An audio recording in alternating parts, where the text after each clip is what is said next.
Kenyans are looking up to us. And I'm sure many of them are watching what is ongoing on the floor of this house this afternoon. And they are looking up to us because they want direction. So many things have gone wrong in the country, and it will be unfortunate if the people they have bestowed the responsibility to ensure that at least they speak up for them and ensure that government, the executive, get things right, log out on them and run away, chicken out of the problem and hide, as is being proposed before us, Madam Speaker, this afternoon. Madam Speaker, it will be so unfortunate if as a House we do not speak and speak so coherently about the many questions that Kenyans continue to ask in furtherance to that addressed by the President. If you watch the news, and I don't know how many of us are keen to listen to the things Kenyans said, immediately after the President gave that address last week on Friday, Kenyans were asking so many things, very basic questions, which any leader that cares for the people that sent them to this house should have been concerned about. People are asking even very basic questions to the point of you have just closed institutions of learning. And within the same communication, you are giving people up to 3 to 4 hours to be within restricted zones of the country. How are people supposed to move? That is what is happening in our country. And if we do not put our foot down as the house that is supposed to oversight the executive, things are going to go even far worse. Madam Speaker, people have spoken and have shared their concerns that indeed, if Nairobi and the other 4 counties that have been declared to be disease zones are areas where people shouldn't move in or out of. So what is the plan? Closing down Nairobi and its environs will not take the virus away.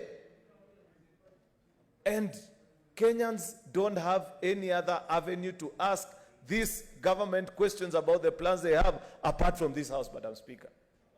Therefore, we must think critically, even as we make this decision. There must be an intricate balance. I hear those colleagues of ours who are saying, let us remember that we have lost colleagues in this pandemic. It's true. But there are risks for any job. Just like doctors, I believe, would have wished to be with their families like the rest of us. But given that this war is being fought in hospitals and with medicine and not with bullets and guns, they are on the front line. If you read our Constitution, Madam Speaker, Article 1 of our Constitution, the first institution that Kenyans delegate power to, even before anybody else, is Parliament. We speak on behalf of the millions. The people of Cheruiyot that are confused and are wondering, there are only 6,000 doses of vaccines that have been sent to Cheruiyot, a county that has 1 million people. They are looking up to me. Where will I give them answers? And I've been locked in this city. I've been told not to dare to move away.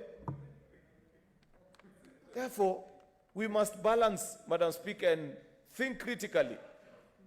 The challenge of leadership is rising up to the occasion in moments of difficulties, as this house is being called, at particular moments like this, Madam Speaker. You read the supplementary budget that the National Assembly passed, I think last week or the week before.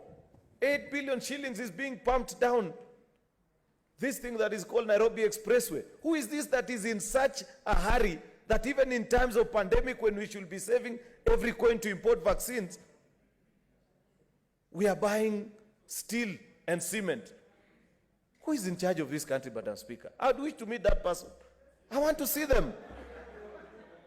Because honestly, the things that are being done do not make sense to me as a leader. I am concerned. Madam Speaker, I beg for your attention because the things that I'm... There is a point of order from Senator Faria Ali. Madam Speaker, is my colleague Senator Aaron Cheruiyot in order to ask who is in charge of this country when we know that His Excellency President Uhuru Kenyatta was elected by the people of Kenya, and he's there as the president of this country and he's in charge. Is that in order, Madam Speaker? Senator Cheruiyot, can you finish, please? You have finished your time is almost Are you sure it's because of the time or the things I'm saying, Madam Speaker? It's because of the time. Anyway, I'll try and be brief, Madam Speaker. Yeah, because whatever I say, Madam Speaker, is not out of disrespect or bad faith. It's just what anybody who means well for this country will ask. That surely, at a time when we are struggling and we are being told that, we read in the newspapers 2 weeks ago that Kenya was trying to secure a loan to buy vaccines. Yet if you take a study of the supplementary budget, you can see that this government is continuing to invest in capital projects that we do not need at this particular time, instead of buying vaccines for its citizens. Anybody should be concerned. Senator Faria, my colleague, should also be concerned on behalf of the citizens that she represents in this House. And therefore, my point is simple, Madam Speaker.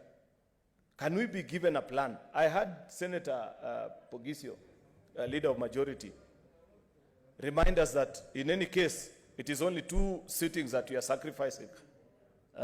Because in any case, in 2 weeks' time, we're supposed to proceed on this. Okay, that sounds fairly convincing. But then it would have made more sense had it suggested then that at the earlier on scheduled time of recess, then we can offload back those 2 weeks, and instead of coming back on the 11th of May, perhaps come back 2 weeks earlier, so that we compensate for the time that is ongoing. But I am more persuaded, Madam Speaker, by the arguments that are being made by our colleagues, that just having a motion in the state that has been presented before us this afternoon does not suffice to pass the threshold of what leaders of a country should do in times of a pandemic. In other countries, people are asking the right questions. We are pushing governments to make proper planning for their people, even in this city. And I'd be keen to listen to what Senator of Nairobi, Senator Sakaja, will say.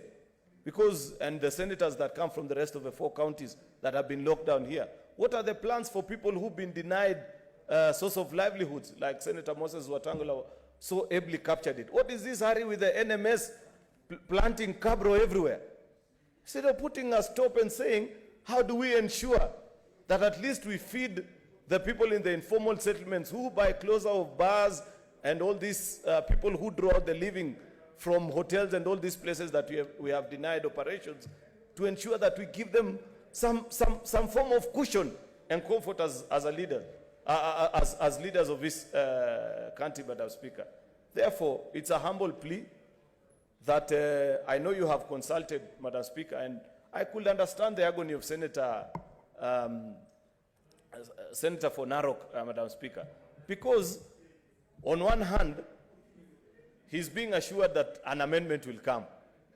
On the other hand, he's being told stick to the arguments that have been, to the motion that had been presented before the House at this particular time. And every time I see you keep on calling Senator Chilo Ayako, and I don't know who else has an amendment, perhaps it is better before we declare our stand whether we are going to support this motion or oppose it, that they be granted an opportunity, Madam Speaker, so that in the fullness of time, they have the benefit of having listened to all of us and the things that we are proposing.